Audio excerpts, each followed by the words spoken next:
misaa hojjechuudha. Qophiin keenya kana fakkaataa waan nu barbaachisu jahazii godhachuudhaan misaa har'a maal hojjettan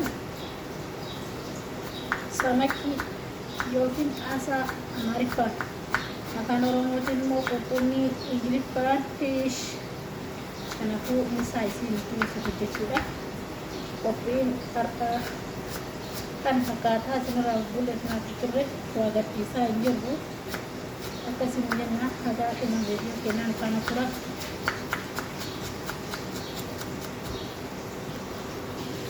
Akkasuma assalaamu alaikum warahmatullahi wabarakatuh. Kabajamtoota fi jaalatamtoota chaanaalii Sumayyaattuu salaamtaaleen dagannee bifaana irraa ta'a. Karra qophii keenya qophii misaa machbuus samak machbuus qophii isaanirra jirra. Share, like, subscribe gochuun jajjabeessaa maatii jaalalaa waan beeknu barbaachisne walirraa barachuudhaaf qophiidha.